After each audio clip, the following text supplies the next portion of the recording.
तो मेरा नाम है रोहित और आज हम लोग बात करने वाले हैं 10th क्लास के नए चैप्टर मैन्युफैक्चरिंग इंडस्ट्री के बारे में। ठीक है, उससे पहले अगर आप 9th क्लास के एनसीईआरटी चेकआउट करना चाहते हैं तो उसकी प्लेलिस्ट कंप्लीट हो गई है। उसकी सारी के सारे चैप्टर्स आप यहाँ से चैनल जो है हमारा द ऑनलाइन एजुकेशन हब, उसके अंदर प्लेलिस्ट पे जाकर के 9th क्लास के एनसीईआरटी को आप पढ़ सकते हैं। ठीक है, और अपने फीडबैक ज़रूर दें, साथ में चैनल को सब्सक्राइब ज़रूर करें। और अब हम स्टार्ट करते हैं 10th क्लास की एनसीईआरटी और इसमें यूनिट है हमारी manufacturing industry. I hope you like this chapter. Thank you so much.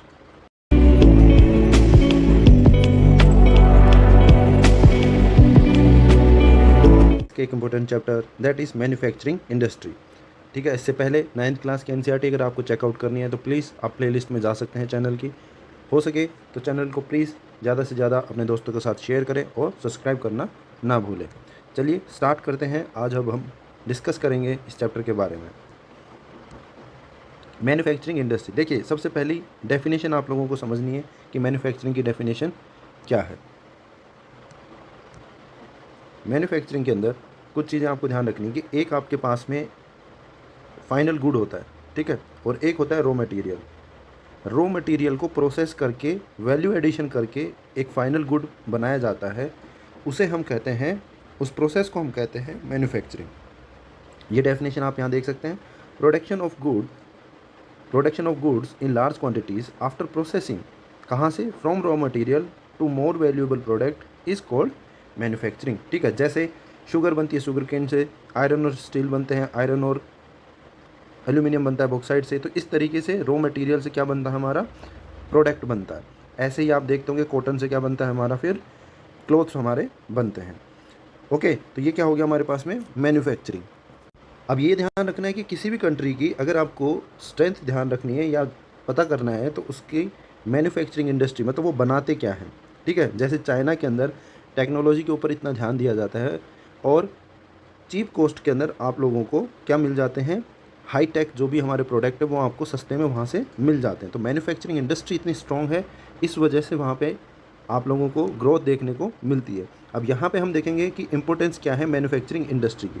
तो देखिए, मैन्युफैक्चरिंग इंडस्ट्री किसी भी कंट्री की क्या बैकबोन होती है। ठीक है, डेवलपमेंट की बैकबोन होती है किसी भी कंट्री की। क्यों होती है, यहाँ पे कुछ रीजंस है। जैसे अगर आप मैन्युफैक्चरिंग के अंदर सिर्फ और सिर्फ पुराने तरीके से, मान लीजिए आप एग्रीकल्चर करते हैं, जैसे हल का यूज़ करना, ऑक्सिस का यूज़ करना, ठीक है, बैल का आप यूज़ कर रहे हैं या फिर पुराने इरिगेशन के मेथड यूज़ कर रहे हैं, तो उससे क्या होगा, आपकी प्रोडक्टिविटी, एफिशिएंसी, उन सब के अंदर आपको क्या होगा, लॉस होगा। वेयर एज अगर आज आप मैन्युफैक्चरिंग इंडस्ट्री आपकी स्ट्रॉन्ग है तो आप बड़े बड़े ट्रैक्टर्स यूज़ कर सकते हैं, बड़ी बड़ी मशीन्स यूज़ कर सकते हैं और आप अपनी इकोनॉमी को क्या कर सकते हैं, बूस्ट कर सकते हैं।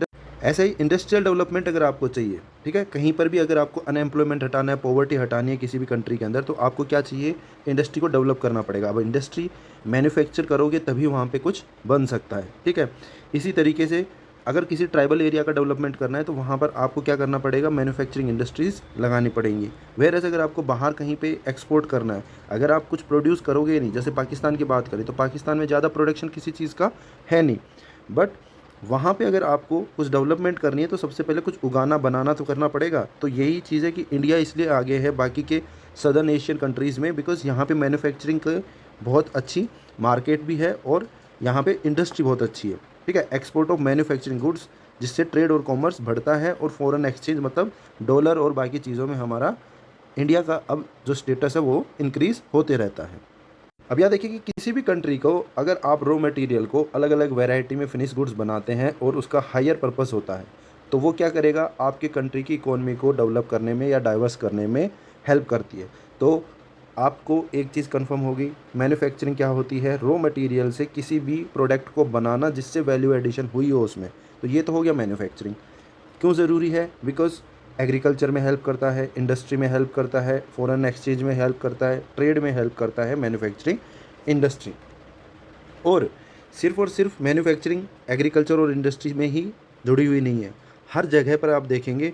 जैसे बेसिक्स अगर एग्जांपल ले लें हम कि इरिगेशन में भी या फिर आपकी खेती में कैसे होगा, जैसे इरिगेशन के पंप हो गए, फर्टिलाइज़र हो गए, इंसेक्टिसाइड्स हो गए, इन सब में आपने देखा होगा कि एग्रीकल्चर जो है वो धीरे धीरे एफिशिएंट होता जा रहा है। क्यों, क्योंकि हमारे यहाँ पे इंडस्ट्री, मैन्युफैक्चरिंग इंडस्ट्री के अंदर इम्प्रूवमेंट हो रहा है। दूसरा जो आप देखेंगे कि ग्लोबलाइजेशन है, ठीक है, वो क्या करता है, हमारे को एफिशिएंट होना ज़रूरी है। अगर आपके पास में किसी भी कंपनी को या किसी भी इंडस्ट्री के अंदर अगर आप वर्ल्ड क्लास या वर्ल्ड लेवल के आप प्रोडक्ट नहीं बना रहे हैं, जो बाहर के स्टैंडर्ड्स हैं उनको मैच नहीं करते हैं, तो आप प्रॉफिटेबिलिटी में नहीं आ सकते। इसीलिए हमारे मैन्युफैक्चरिंग गुड्स को at par quality, at par मतलब जैसे शो बाहर कहीं 100 अगर कहीं पे क्राइटेरिया है, तो इंडिया को भी कम से कम 99-100 तो मैच करना पड़ेगा। अब वो किसकी वजह से आता है, अगर आपके पास में इंटरनेशनली अच्छे स्टैंडर्ड की मशीन्स हों, अच्छे स्टैंडर्ड के स्किल्स हों, तो ये आपकी सेल्फ सफिशिएंसी को भी बढ़ाता है कि आप अपने आप में प्रोडक्ट, जैसे हमने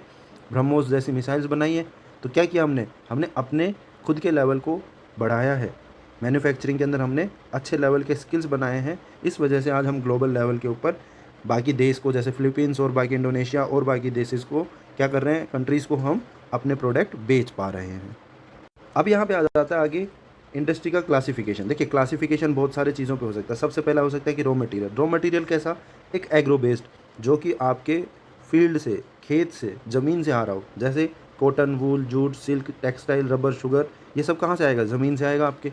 मिनरल बेस्ड, जो कि मटेरियल होगा, ठीक है, आयरन हो गया, स्टील हो गया, सीमेंट हो गया, एल्यूमिनियम, मशीन के टूल्स हो गए, पेट्रोकेमिकल चीज़ें हो गई। इसके अलावा अगर आप देखें कि कौन सी चीज़ है, यहाँ पे देखिए, अगर किसी भी इंडस्ट्री के अंदर आप देखें, बेसिक एक इंडस्ट्री होती है जिसमें रॉ मटेरियल की रिक्वायरमेंट होती है। जैसे आयरन और स्टील बनाने के लिए आपको इनके ओर की रिक्वायरमेंट होगी, एल्यूमिनियम की स्मेल्टिंग करने के लिए, उसको पिघलाने के लिए, फिर उसके कुछ चीज़ें बनाओगे, तो उसके लिए तो होगी बेसिक इंडस्ट्री। एक आ गई हमारी कंज्यूमर इंडस्ट्री। कंज्यूमर इंडस्ट्री मतलब जिसको बस आप जाओ, जो प्रोडक्ट बनेगा उसे आप कंज्यूम कर लोगे। जैसे यहाँ पे एग्जांपल में अगर आप देखेंगे वो क्या क्या है, शुगर है हमारे पास, टूथपेस्ट है, पेपर है, और स्विंग मशीन होगी, फैंस हो गए, ये क्या है, कंज्यूमर बेस्ड। देखिए पंखा आप चाहें तो इंडस्ट्री में भी लगा सकते हैं, बट आप इंडस्ट्री का पंखा बहुत बड़ा बनाएंगे, वेराइज घर का पंखा एक तरीके के छोटे, जैसे मान लीजिए वो फ़ैन है आपका, तो वो कम बनेंगे, और ये डायरेक्ट क्या होगा, कंज्यूमर के घर पे लगेगा, तो ये क्या होगी, कंज्यूमर इंडस्ट्री होगी। ओके, अब देखिए कैपिटल इन्वेस्टमेंट, छोटा इन्वेस्टमेंट है 1 करोड़ तक, उसको हम क्या कहते हैं, मिनिमम स्मॉल स्केल, ठीक है। कॉटेज इंडस्ट्री भी होगी, जैसे घर में किसी ने अपने ही घर में छोटे हिसाब से, जैसे कोई अगरबत्ती बना रहा है, मोमबत्ती बना रहा है, तो ये क्या है हमारे पास में, these are low capital invested manufacturing units, ठीक है। ऐसे ही हमारे यहाँ पे क्या है, स्मॉल स्केल इंडस्ट्रीज़ है। ओके, अब आगे देखते हैं। अभी जो लेटेस्ट यूनिट चल रही है कि कितनी लिमिट होनी चाहिए, इट इज़ अराउंड 1 करोड़, जिसमें आप मैक्सिमम स्मॉल यूनिट में कर सकते हैं। अब ओनरशिप आप सबको पता है, एक पब्लिक हो गई, एक प्राइवेट हो गई, एक इनका वेंचर हो गया, ठीक है। पब्लिक हो गई भेल, सेल, ONGC, ये सारी कंपनियाँ, फिर प्राइवेट कंपनी टिस्को, टाटा, बजाज, डाबर, ये सारी इंडस्ट्री होगी।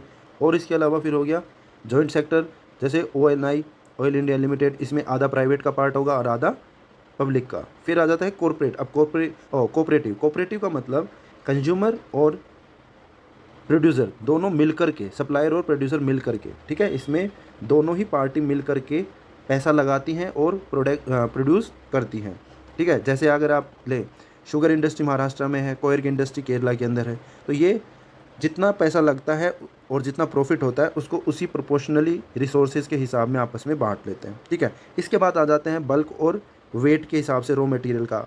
हैवी इंडस्ट्री होगी जो कि आयरन एंड स्टील की होगी।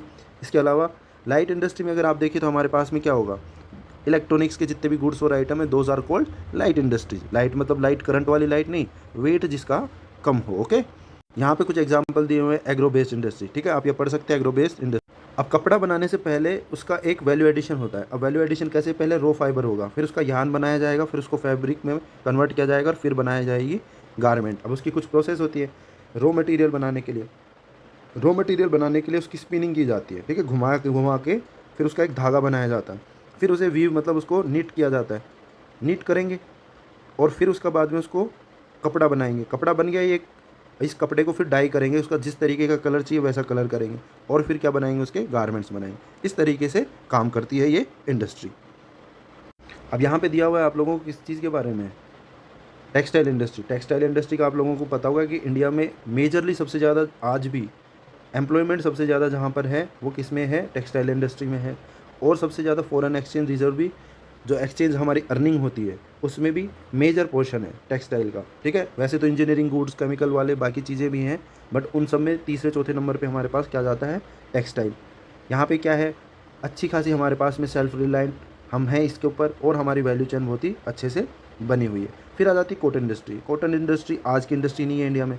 इंडिया में तो हैंडलूम मतलब बहुत पुराने ज़माने से खुद के कपड़े, मतलब बाकी सिविलाइजेशंस के अंदर ऐसा नहीं था, बट इंडस वैली सिविलाइजेशन में भी हमें कपड़े और बाकी चीज़ों के क्या मिले हैं, सैंपल्स वगैरह अभी भी हमने कलेक्ट करे हैं, प्रूफ्स मिले हैं हमें।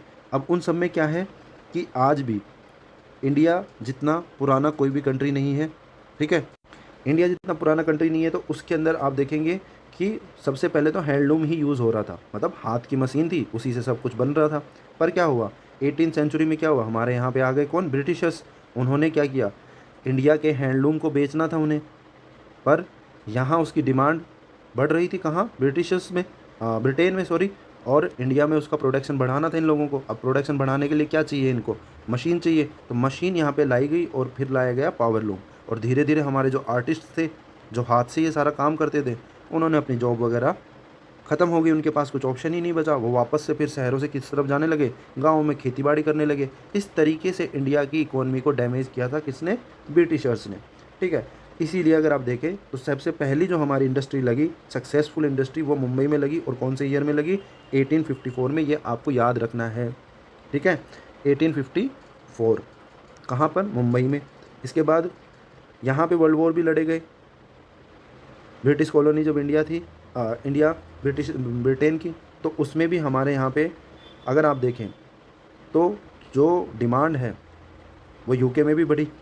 इसकी वजह से इंडिया की जो कंपनियां हैं, इंडिया के अंदर जो प्रोडक्शन यूनिट हैं, उन सब की भी एक तरीके से डिमांड हम कह सकते हैं, एक तरीके से मार्केट इंक्रीज़ हुआ। और फिर क्या हो गया, पावर लूम से हम कभी भी हैंडलूम की तरफ जा ही नहीं पाए। बट कुछ पिछले टाइम से आप देख रहे होंगे धीरे धीरे बहुत सारी governments, state government, central governments भी, अलग अलग जो गवर्नमेंट्स आई हैं, उन्होंने कोशिश करी है कि इंडिया के आर्ट और इंडिया के जो टेक्सटाइल, जो हमारा कल्चर है, उसे फिर से रिवाइव किया जाए, ठीक है।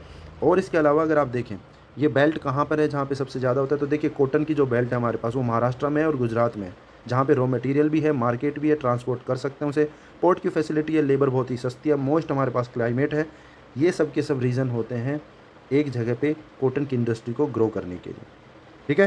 तो ये सारी की सारी चीज़ें आपको याद रखनी है। इसके अलावा अगर आप देखें, ये मैंने आपको पहले ही बता दिया है कि कौन कौन सी चीज़ें कहाँ कहाँ पर होती है। अगर आप देखें स्पिनिंग का जो है ज़्यादातर जो बाज़ार है, जो मतलब घुमा करके उसका धागा बनाया जाता है, वो कहाँ पर है इंडस्ट्री, वो महाराष्ट्र, गुजरात, तमिलनाडु के अंदर आपको देखने को मिलेगी, ठीक है। इसके अलावा कॉटन, सिल्क, जरी और इन सब का काम भी इंडिया के अंदर किया जाता है, ये सब आपको अच्छे से पता है। वीविंग जो होती है, जो कि एक तरीके से एक स्ट्रेन कह सकते हैं, एक धागे को दूसरे धागे के साथ में इस तरीके से वीव किया जाता है, ठीक है। इस काम को ज़्यादातर पहले हैंडलूम से किया जाता था, अब पावर लूम से मील्स में बड़ी बड़ी के अंदर किया जाने लगा। अभी भी हैंडलूम का काम होता है, बट स्टिल बहुत ही कम जगह पर ये काम देखने को मिलता है। तो यहाँ पे देखेंगे आप कि हैंडलूम जो हमारे पास में है, ठीक है, हैंड स्पिन मतलब हाथ से बुनी हुई खादी का जो काम है, वो आज भी हमारे कॉटेज इंडस्ट्री में बहुत बड़ा रोल प्ले करता है। इसके अलावा जूट टेक्सटाइल, जूट एक तरीके की हमारी प्लांटेशन क्रॉप है, ठीक है। इसमें क्या होता है, आपके पास पौधा लगा हुआ होता है और उसको पानी की रिक्वायरमेंट होती है। मतलब एक ये पूरी की पूरी अगर मैं समझाऊँ आपको कैसे होता है जूट का, तो वो ऐसे डंडी डंडी से होता है, ठीक है, ऊपर कुछ पत्ते और फूल से लगे होते हैं। इस जो ये डंडी है, इसको काटने के बाद में पानी में डाला जाता है और ये थोड़ा सा गलने लग जाता है, सॉफ्ट हो जाता है, और फिर इसका ऊपर का जो छिलका है उसे निकालते हैं और उस छिलके से जूट बनता है। इसीलिए अगर आप देखें कि जूट की जो बोरी वगैरह आपने देखी होगी, उसे अगर आप रब कर लेते हैं कभी, तो थोड़ी सी खाद जैसे खुजली जैसा होने लग जाता है। वो क्यों होता है, बिकॉज वो उस पेड़ की छाल होती है, ठीक है। तो इंडिया पूरे वर्ल्ड के अंदर लार्जेस्ट प्रोड्यूसर है रॉ जूट का, ठीक है, बट हम यहाँ पे एक्सपोर्ट नहीं करते हैं। एक्सपोर्ट कौन करता है, बांग्लादेश सबसे ज़्यादा करता है, ओके। पहली जो हमारे पास में बनाई गई जो जूट की मिल, वो कहाँ पे की गई थी, इट वॉज इन कलकत्ता, और जगह का नाम था रिसरा, ठीक है, जगह का नाम क्या था, रिसरा, 1855 में, ये याद रखना। First jute mill 1855, first cotton mill 1854, कहाँ पर, मुंबई, याद रखना, ठीक है। ये क्वेश्चन आ सकते हैं डायरेक्ट। उसके बाद में 1947 में क्या हो जाता है, पार्टीशन हो जाता है। पार्टीशन होने तो क्या, इंडिया का जो पोर्शन था उसमें क्या आया हमारे पास में कि 3/4 मतलब 3/4 जो हमारे जूट का प्रोडक्शन एरिया था वो चला गया किसके पास में, बांग्लादेश के पास। और हमारे पास में क्या आ गया, एरिया तो आया नहीं हमारे पास, मील हमारे पास में आ गई, ठीक है। तो मील हमारे पास आने से क्या हुआ, हम बना तो सकते हैं लेकिन हमारे पास रॉ मटेरियल उगाने का एरिया ही नहीं बचा, तो ये थोड़ा सा हमारे साथ ब्रिटिशर्स ने क्या किया, जाती कर दी। अब देखिए, और इस चीज़ में कुछ जो समझने वाली चीज़ है, जूट को लगाने के लिए कुछ चीज़ों का आपको खास ध्यान रखना होता है कि यहाँ एक तो सबसे पहले पानी की रिक्वायरमेंट बहुत ज़्यादा होती है, ठीक है। पानी की रिक्वायरमेंट ज़्यादा होती है, तो ये कहाँ मिलेगा आपको, ये मिलेगा आपको फिर हुगली के बेसिन पे। अब हुगली का बेसिन कहाँ पर है, कलकत्ता में है, ठीक है। यहाँ पे आपके पास में इजीली क्या अवेलेबल हो जाता है, वाटर ट्रांसपोर्टेशन, मतलब पानी के थ्रू आप इसे ट्रांसपोर्ट करके कहाँ ला सकते हो, बांग्लादेश के करीब प्रोडक्शन होता है और इंडिया के कहाँ होता है, वेस्ट बंगाल में। बट यहाँ पे पोर्ट अगर आप बना दिए तो पोर्ट से क्या हो जाएगा, जैसे कलकत्ता का पोर्ट है, हुबली का पोर्ट है, यहाँ से सीधा का सीधा शिप आप कहाँ भेज सकते हैं, फिर चाहे तो ईस्ट में भेज सकते हैं और सदर्न साइड से जा करके पूरा का पूरा यूरोप कवर कर सकते हैं, ठीक है। रेलवे का अच्छा खासा, यहाँ पे रोडवेज़ का, वाटरवेज़ का अच्छा खासा आपके पास में कनेक्टिविटी है। रॉ मटेरियल आपको अबेंडेंट मिल जाता है, पानी आपको बहुत, बिकॉज गंगा भी आती है और ब्रह्मपुत्रा भी आती है, तो उसमें भी, और बारिश भी अच्छी खासी हो जाती है यहाँ पे। फिर उड़ीसा और बिहार और उत्तर प्रदेश, यहाँ से चीप लेबर आपको मिल जाती है। इसीलिए अगर आप देखेंगे कलकत्ता जो है वो लार्ज अर्बन सेंटर है, जो कि बैंकिंग, इंश्योरेंस और पोर्ट की फैसिलिटीज़ करवाता है, जो कि ईजिली हमारे जूट के गुड को एक्सपोर्ट करने में हेल्प करते हैं, ठीक है। अब इस वीडियो के अंदर एंड में हम बात कर लेते हैं शुगर इंडस्ट्री। बाकी का जो पोर्शन है वो हम नेक्स्ट पार्ट में अच्छे से डिस्कस करेंगे। अब शुगर इंडस्ट्री का देखिए, इंडिया के अंदर हम सेकंड नंबर पे हैं, सॉरी पूरे वर्ल्ड में हम सेकंड नंबर पे हैं, किस चीज़ के अंदर, प्रोडक्शन में भी, ठीक है, पर कंज्यूम करने में हम नंबर 1 है, ठीक है, ये याद रखना। और हम नंबर 1 किस चीज़ में, गुड़ का प्रोडक्शन और खांडसरी, ठीक है। खांडसरी और गुड़ एक टाइप है, गुड़ तो आप लोगों ने अच्छे से देखा होगा, और खांडसरी मतलब जो सूखा चूरा जैसा निकलता है, ठीक है, जैसे बारीक, जिसे कहते हैं कि खांड, ठीक है। हरियाणा, पंजाब, राजस्थान और इस बेल्ट में खांड बोलते हैं इसको। तो इस वाले एरिया में ये प्रोडक्शन बहुत ही ज़्यादा होता है। रॉ मटेरियल जो है वो बल्की होता है, ठीक है भाई, शुगर केन है वो बल्की होता है, बट जब निकलता है तो वो कंटेंट क्या हो जाता है उसका, छोटा हो जाता है। यहाँ पे सुक्रोज का अमाउंट रिड्यूस होने लग जाता है, ठीक है। क्यों, अगर आप देखें, पहले बिहार और यूपी में शुगर केन और उसका प्रोडक्शन बहुत ज़्यादा होता था और शुगर इंडस्ट्री भी यहीं पे बहुत ज़्यादा थी, बट धीरे धीरे ये शिफ्ट होने लगी हैं सदर्न साइड में, महाराष्ट्र और कर्नाटका में। क्यों, उसका रीज़न ये है बिकॉज़ यहाँ पर अब जो एनवायरनमेंट है उसका एक इम्पैक्ट है, दूसरा यहाँ पे अब जो क्वालिटी का जो गन्ना उगाया जाता है उसमें सुक्रोज की अमाउंट ज़्यादा पाई जाती है यूपी और बिहार के मुकाबले, ठीक है। 60% जो मील है वो कहाँ मिलेंगे आपको, यूपी और बिहार में मिलेंगे, ये याद रखना।